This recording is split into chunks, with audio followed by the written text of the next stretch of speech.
Assalamualaikum students. Today the lecture number is 3 and the topic is making unlike fraction to like fraction. ये topic आप already कर चुके हैं, आप लोग अनलाइक फ्रैक्शन को लाइक फ्रैक्शन में चेंज कर चुके हैं. अब आपके पास अगेन मैं आपको रिमाइंड करवा दूँ, रिवाइज करवाना है आपको कि how to make the unlike fraction into like fraction. Let's suppose you have a question 1/2 with respect to addition 3/4. Unlike fraction क्या होती है? ये अनलाइक फ्रैक्शन है. ये अनलाइक फ्रैक्शन कैसे है? क्योंकि इसके जो डिनोमिनेटर्स हैं बोथ आर डिफरेंट. ये डिफरेंट है, आपस में सेम नहीं है. जिसके डिनोमिनेटर्स सेम नहीं होते, डिफरेंट होते हैं, वो अनलाइक फ्रैक्शन होती है. तो सबसे पहले आप ये चीज़ देखते हैं कि आपके पास कोई ऐसा डिजिट है दोनों में अनलाइक फ्रैक्शन में कि अगर आप उस दूसरे डिनोमिनेटर से मल्टीप्लाई करके उसको सेम एज इट इज़ कर लें, तो आपके पास ये वाला जो फ्रैक्शन है इसको अगर आप 2 से न्यूमरेटर एंड डिनोमिनेटर को मल्टीप्लाई करें तो इसके डिनोमिनेटर के इक्वल आ सकता है. तो आप क्या करते हैं कि आपने क्या किया है 1/2 इस फ्रैक्शन को, क्योंकि आपने इसको 4 बनाना है. और आप कैसे 4 बना सकते हैं? अगर आप इसके डिनोमिनेटर को 2 से मल्टीप्लाई कर दें और जब आप अनलाइक फ्रैक्शन को लाइक में चेंज करते हैं तो आप इक्वलेंट फ्रैक्शन के लिए ऊपर नीचे न्यूमरेटर एंड डिनोमिनेटर को सेम डिजिट के साथ मल्टीप्लाई करते हैं. कैसे कि आपके पास ये फ्रैक्शन है, आपने किससे मल्टीप्लाई किया है 2/2 से. न्यूमरेटर को भी 2 से मल्टीप्लाई किया एंड डिनोमिनेटर को भी सेम डिजिट के साथ आपने मल्टीप्लाई किया है. प्लस 3/4. अब आपके पास क्या आ गया है? न्यूमरेटर को न्यूमरेटर से मल्टीप्लाई करेंगे एंड डिनोमिनेटर को डिनोमिनेटर के साथ. आपके पास क्या आ गया है? Denominators are same. अब आपके पास डिनोमिनेटर सेम हो गए हैं और जब आपके पास डिनोमिनेटर सेम हो जाते हैं तो आपके पास ये कौन सी फ्रैक्शन बन गई है? Like fraction. आपने अनलाइक फ्रैक्शन को किस में चेंज कर दिया है? लाइक फ्रैक्शन में. जब लाइक फ्रैक्शन में चेंज हो गया है, आपके पास लाइक फ्रैक्शन कैसे पता चला कि ये लाइक फ्रैक्शन हो गई है? जब आपके पास डिनोमिनेटर्स फ्रैक्शन के सेम आ जाए तो आपके पास ये चेंज हो जाती है unlike fraction into like fraction. और जब आपके पास लाइक फ्रैक्शन हो गई है तो आपने क्या करना है, जब आपके पास डिनोमिनेटर सेम हो तो आप 1 टाइम डिनोमिनेटर लिखे हैं, ऊपर वैल्यूज़ को आप लोग एडिशन हो या सब्ट्रैक्शन हो, आपने विद रिस्पेक्ट टू साइन आपने ऑपरेशन ऑपरेट करना होता है. अब यहाँ पर ऐड हो रहा है तो 2 + 3 = 5/4. That is your answer. ये students, here I have another example how to make the unlike fraction into like fraction. अब देखिए कि आपके पास denominators are different. Denominators different हैं, पर आपको मैंने एक पहले हिंट दी थी कि अगर आपके पास एक वैल्यू ऐसी हो और दूसरे के साथ किसी नंबर के साथ, आपको मैंने पहले हिंट दी थी कि आपके पास जब डिनोमिनेटर्स डिफरेंट होते हैं लेकिन आपके पास कोई एक डिनोमिनेटर ऐसा होता है कि अगर दूसरे वाले फ्रैक्शन के साथ कोई नंबर ऊपर नीचे मल्टीप्लाई करें तो आपके पास दूसरे डिनोमिनेटर के इक्वल आ सकता है. लेकिन आपके पास ये दूसरी एग्जांपल है कि जहाँ पे अगर आप मल्टीप्लाई करें किसी दूसरे डिजिट को तो आपके पास दूसरे फ्रैक्शन के इक्वल डिनोमिनेटर के इक्वल नहीं आ सकती वैल्यू. जैसे कि अगर मैं इसको जिस मर्जी नंबर से मल्टीप्लाई कर लूँ तो ये 6 नहीं बन सकता. इसको किसी भी नंबर से मल्टीप्लाई कर लूँ तो ये 5 नहीं हो सकता. तो जब ऐसी सिचुएशन आ जाए कि किसी एक फ्रैक्शन को हम दूसरे डिनोमिनेटर के इक्वल नहीं कर सकते तो फिर हम क्या करते हैं कि फर्स्ट फ्रैक्शन को सेकंड फ्रैक्शन के डिनोमिनेटर से मल्टीप्लाई करते हैं और सेकंड फ्रैक्शन को फर्स्ट के डिनोमिनेटर से मल्टीप्लाई करते हैं, न्यूमरेटर को भी एंड डिनोमिनेटर को भी. कैसे? 6/5 ये फर्स्ट फ्रैक्शन है, किससे मल्टीप्लाई करना है? इसके डिनोमिनेटर, न्यूमरेटर को भी एंड डिनोमिनेटर को भी. अब आपके पास क्या है? सेकंड फ्रैक्शन 3/6 मल्टीप्लाई किससे करना है? दूसरे के डिनोमिनेटर से. डिनोमिनेटर क्या है? 5. न्यूमरेटर को भी एंड डिनोमिनेटर को भी क्या आ जाएगा? 5 डिवाइडेड बाय 5। अब आपके पास क्या है, न्यूमरेटर न्यूमरेटर से मल्टीप्लाई होगा एंड डिनोमिनेटर डिनोमिनेटर से। ये देखें, न्यूमरेटर न्यूमरेटर से मल्टीप्लाई होगा एंड डिनोमिनेटर डिनोमिनेटर से। यहाँ पे भी न्यूमरेटर न्यूमरेटर से मल्टीप्लाई एंड डिनोमिनेटर डिनोमिनेटर से। तो आपके पास क्या है, 6 मल्टीप्लाई बाय 6 आएगा 36 एंड 6 5 जा 30, 6 3 5 जा 15 एंड 6 5 जा 30। ये देखिए स्टूडेंट्स कि आपके पास अनलाइक फ्रैक्शन किस में चेंज हो चुकी है, लाइक फ्रैक्शन में। आपके पास टॉपिक भी क्या था कि making unlike fraction into like fraction. तो आपके पास अनलाइक फ्रैक्शन चेंज हो गई है लाइक फ्रैक्शन में। मैंने आपको 2 पैटर्न बताए हैं जिसमें आपके पास पॉसिबिलिटी हो और दूसरी ये कि जिसमें आपके पास पॉसिबिलिटी ना हो। तो देन आप क्या करेंगे, जब आपके पास लाइक फ्रैक्शन में चेंज हो चुकी है वैल्यू, अब स्टूडेंट्स क्या करेंगे कि जब आपके पास ये लाइक फ्रैक्शन में चेंज हो चुकी है, अब आपको कैसे पता चला कि लाइक फ्रैक्शन में चेंज हो गई है, क्योंकि इनके जो डिनोमिनेटर्स हैं वो सेम हो चुके हैं। और जब सेम हो जाते हैं तो वो किस में चेंज हो, वो कौन सी फ्रैक्शन होती है, लाइक फ्रैक्शन। और लाइक फ्रैक्शन में हम क्या करते हैं कि 1 टाइम डिजिट डिनोमिनेटर जो सेम है उनको 1 टाइम लिख लेते हैं। ऊपर क्या वैल्यू लिखी हुई है 36 प्लस 15।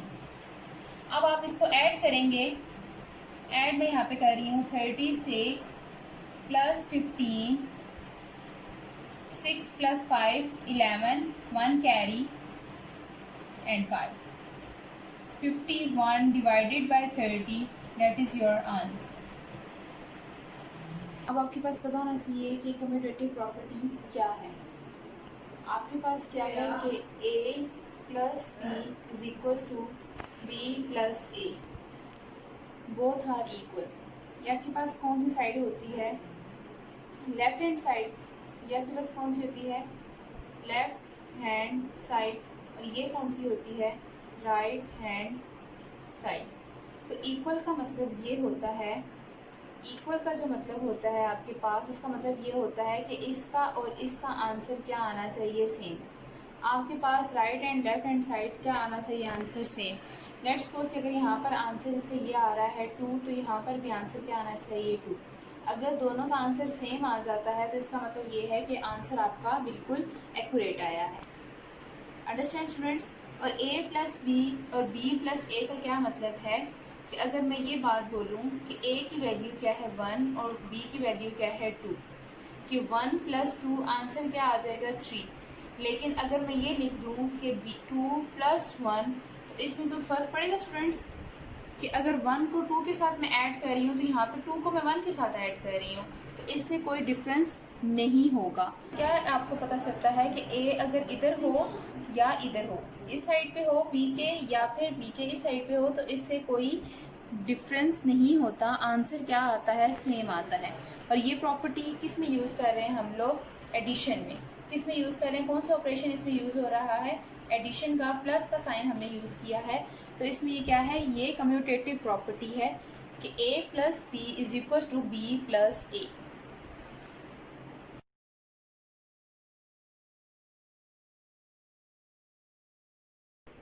ये है आपके पास commutative property on like fraction. अब आपके पास लाइक फ्रैक्शन कैसे है स्टूडेंट्स, कि आपके पास डिनोमिनेटर्स क्या हैं, सेम है। और ये पूरी साइड आपकी क्या है, लेफ्ट हैंड साइड, और ये क्या है आपके पास, राइट हैंड साइड। तो आपके पास क्या है, ये क्या है, लेफ्ट हैंड साइड। तो सबसे पहले आप लोग क्या ले लेंगे, लेफ्ट हैंड साइड लेंगे। तो आपके पास क्या है, 5/2 प्लस 3/2। मैंने आपको ये बात बोली है कि right hand side and left hand side का आंसर क्या आना चाहिए, सेम आना चाहिए, क्योंकि बीच में क्या है, इक्वल है। इक्वल का मतलब आना चाहिए कि राइट हैंड साइड और लेफ्ट हैंड साइड आपस में इक्वल हैं। तो आपने सबसे पहले कौन सी साइड ली है, लेफ्ट हैंड साइड। तो लेफ्ट हैंड साइड है तो आपके पास ये क्या है, लाइक फ्रैक्शन है। तो आपने क्या लिखा है, 2 को एक दफ़ा लिख लिया है, पीछे क्या बच गया 5 प्लस 3, और आपके पास क्या आंसर आ गया है 8/2। आपके पास ये आंसर आ गया इसका लेफ्ट हैंड साइड का। अब आपके पास क्या आ जाएगी, राइट हैंड साइड। ये कौन सी है आपके पास, राइट हैंड साइड। ये राइट हैंड साइड है। तो राइट हैंड साइड देखें कि कैसे है। अभी देखिए 5/2 यहाँ पर पहले लिखा हुआ है और यहाँ पे 5/2 बाद में लिखा हुआ है। और यहाँ पर 3/2 बाद में लिखा हुआ है और यहाँ पे 3/2 पहले लिखा हुआ है। तो अगर आप इसको इंटरचेंज कर देते हैं तो अब ये देखना है कि यहाँ पर पहले है 5/2 और यहाँ पे बाद में लिखा हुआ है, तो इससे कोई आपके पास क्वेश्चन में या आंसर में चेंजिंग आएगी या नहीं आएगी, अब आपने ये चेक करना है। आपके पास ये क्या है, लेफ्ट हैंड साइड, और ये क्या है, राइट हैंड साइड। तो यहाँ पर आपने क्या किया है कि 3/2 क्या लिखा है, पहले लिख लिया है, और अब आप क्या लिखे हैं, 5/2 बाद में लिख लें, और यहाँ पे 5/2 पहले था। Understand students. अब आपके पास क्या वैल्यू इंटरचेंज हुई है, इन्होंने अपनी जो जगह है वो चेंज की है, तो जगह चेंज करने से कोई फर्क होगा या नहीं, अब ये देखें। आपके पास ये कौन सी लाइक फ्रैक्शन है, तो 2 आपने एक दफ़ा लिख लिया है और 3 + 5 आपके पास क्या आ जाएगा, 3 में 5, यहाँ पे आपने क्या किया था कि 5 और 3 को प्लस किया था, यहाँ पे आप क्या कर रहे हैं, 3 और 5 को प्लस कर रहे हैं। 3 यहाँ पे पहले लिखा हुआ, तो क्या आ जाएगा, आंसर क्या आया, 3/8/2। तो आंसर क्या आए हैं आपके पास, सेम आए हैं। तो इसका क्या मतलब है कि कम्यूटेटिव प्रॉपर्टी में वैल्यू एडिशन में कौन सा ऑपरेशन यूज हो रहा है, एडिशन का। ये बात आपने याद रखनी है। इन एडिशन ऑपरेशन कम्यूटेटिव प्रॉपर्टी में वैल्यूज अगर चेंज कर दी जाएं तो इससे फर्क नहीं पड़ता, a+b हो या b+a हो, इससे कोई फर्क नहीं पड़ेगा। तो आपके पास आंसर क्या आया है, दोनों का सेम आया है। आपके पास कम्यूटेटिव प्रॉपर्टी है on unlike fraction. Unlike fraction कैसे है ये, क्योंकि इनके डिनोमिनेटर्स क्या है, सेम नहीं है। यहाँ पे देखिए डिनोमिनेटर 5 है और यहाँ पर क्या है, डिनोमिनेटर 3 है। यहाँ पर 3 है और यहाँ पे क्या है, 5 है। तो ये देखिए स्टूडेंट्स कि आपके पास एक फ्रैक्शन है 4/5 और एक है 2/3। तो यहाँ पे 4/5 पहले लिखा हुआ है और यहाँ पे 4/5 बाद में लिखा हुआ है। तो ये आपके पास क्या है, लेफ्ट हैंड साइड, और ये क्या है आपके पास राइट हैंड साइड। तो आपने सबसे पहले क्या करना है, आपने इसको एडिशन, बीच में साइन नजर आ रहा है आपको, आपने एडिशन नहीं करना, पहले आपने इनके डिनोमिनेटर सेम करने हैं। तो सेम कैसे करने हैं, आपने ये पिछले ईद से पहले जो लेक्चर्स थे आपके, उसमें आपने लाइक एंड अनलाइक फ्रैक्शंस पढ़े हैं आपने। उसमें क्या किया था, अनलाइक फ्रैक्शन को इक्वल करना, डिनोमिनेटर को इक्वल करना सीखा था आपने उन लेक्चर्स में।